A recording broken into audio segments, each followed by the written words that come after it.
예수님을 빌라도에게 팔아넘긴 가룟 유다 같은 자들은 그 어느 시대에나 있어 왔습니다.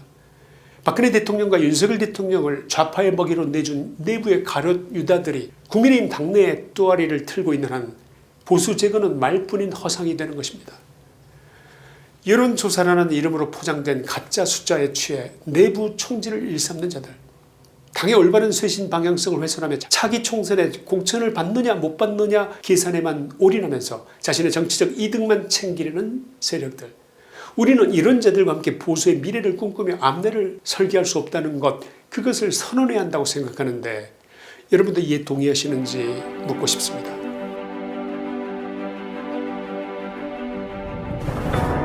최근의 여론조사 혹시 믿어지십니까?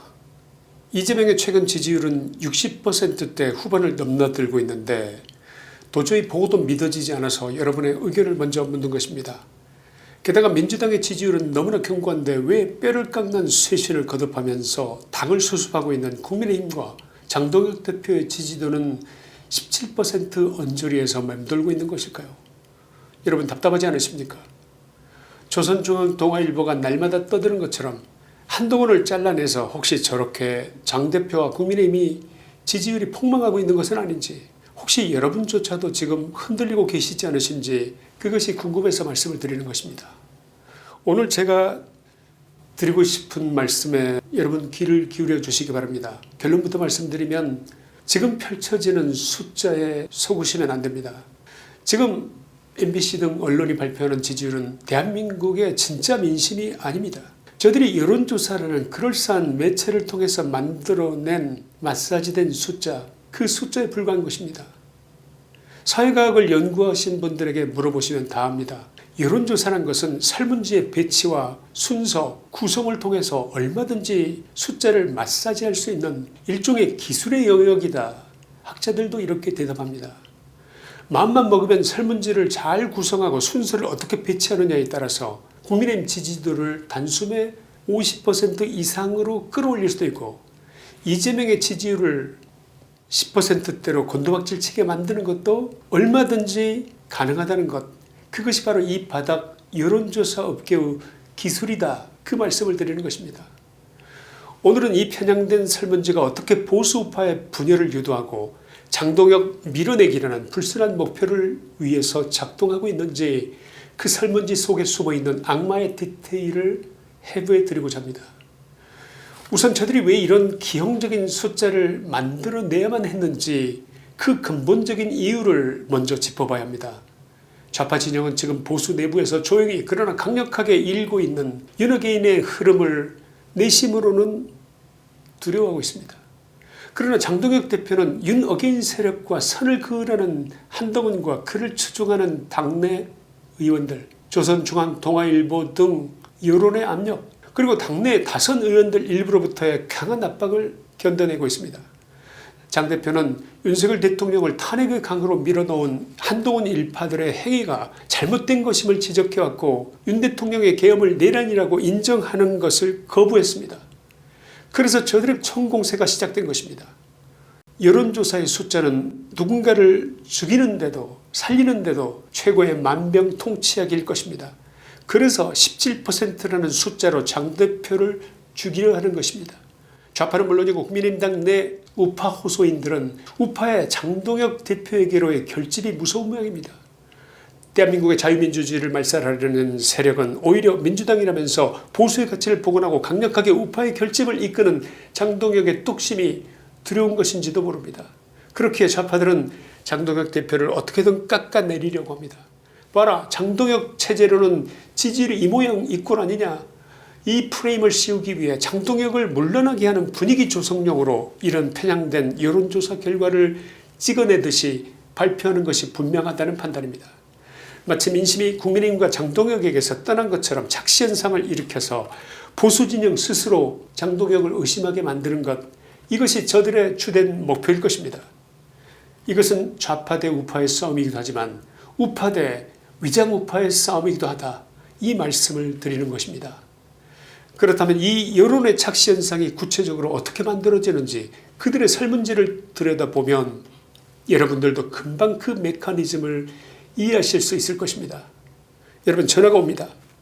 설문조사는 보통 이렇게 시작됩니다. 회사를 간단히 소개하고 국정운영평가라는 명목으로 질문을 던집니다.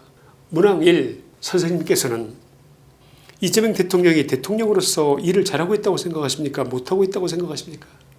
여기서부터 1차 필터링이 시작됩니다. 즉 보수 속가내기가 작동한다는 말씀입니다. 이재명이라는 이름이 소화기를 타고 흘러나오는 순간 분노한 보수층 응답자의 상당수는 이미 전화를 끊어버립니다. 1번 문항에서 매우 잘못하고 있다는 버튼을 누를 인내심조차도 허락하지 않고 그것도 듣기 싫어서 수화기를 내려놓는 것이 우파 국민들의 자연스러운 심리일 것입니다. 이런 질문도 자주 접합니다. 선생님께서는 어느 당을 지지하고 계십니까? 라는 이 질문에 대한 대답에 국민의힘당이라고 번호를 누르는 순간 선생님은 이번 조사 대상이 아니십니다 하면서 설문조사가 종료되어 버리기도 합니다. 이런 경험 많으시지 않으십니까? 아무튼 다음 설문은 이런 내용이 이어집니다. 선생님께서는 이재명 대통령의 국정운영 방향성에 대해 어떻게 생각하십니까? 또다시 이재명입니다. 방금 전까지 꾹 참고 있던 보수층마저 여기서 또 이재명의 이름을 듣는 순간 더 이상 못 참고 수화기를 내려놓습니다.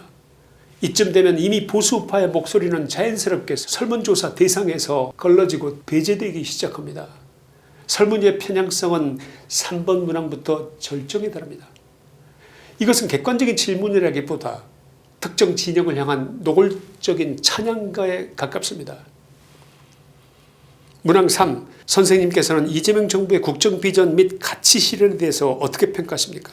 선생님의 생각과 일치하는 번호를 눌러주십시오. 1. 공정과 상식의 가치가 잘 실현되고 있다. 2. 민주주의가 발전하고 있다. 3. 한반도가 평화롭고 안전해지고 있다. 4. 경제가 안정되고 좋아지고 있다. 5. 우리나라가 올바른 방향으로 가고 있다.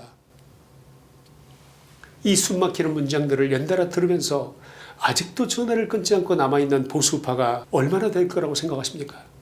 이재명에게 공정과 상식, 민주주의 발전? 이런 미친 하면서 전화를 끊어버리는 것이 자유보수 국민이라면 아주 정상적인 반응 아니겠습니까? 안 그렇습니까?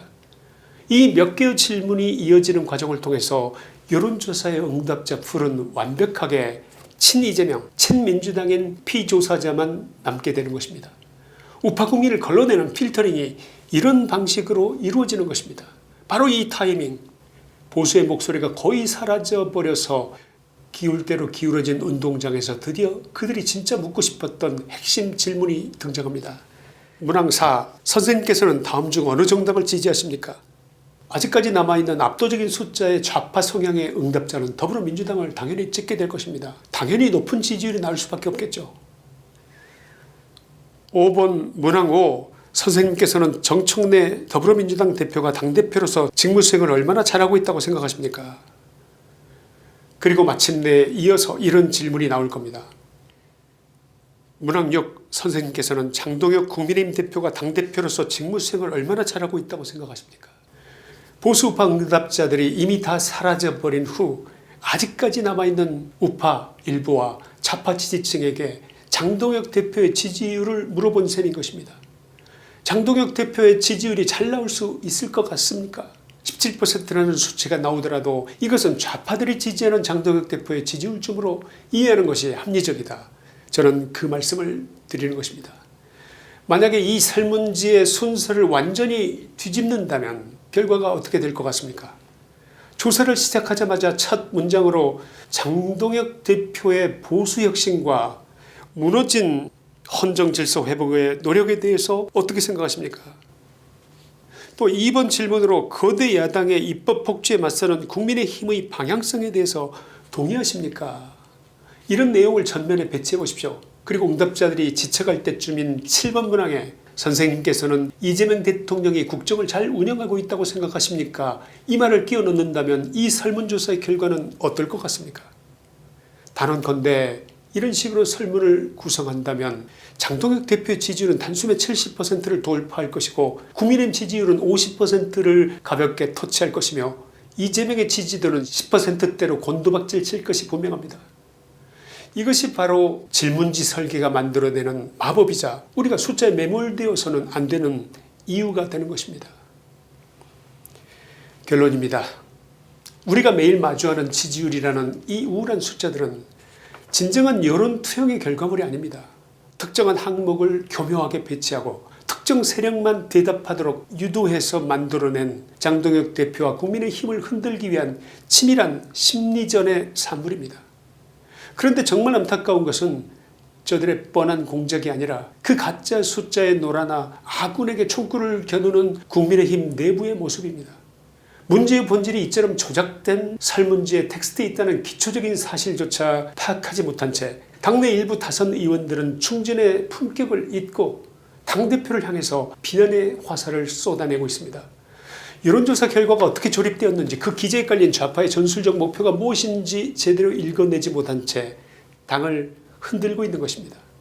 여기에 더해 소위 한딸이라 불리는 세력들은 더불어민주당과 똑같은 방향성을 가지고 늘상 이런 악의적인 외부의 공격에 편성하고 있습니다.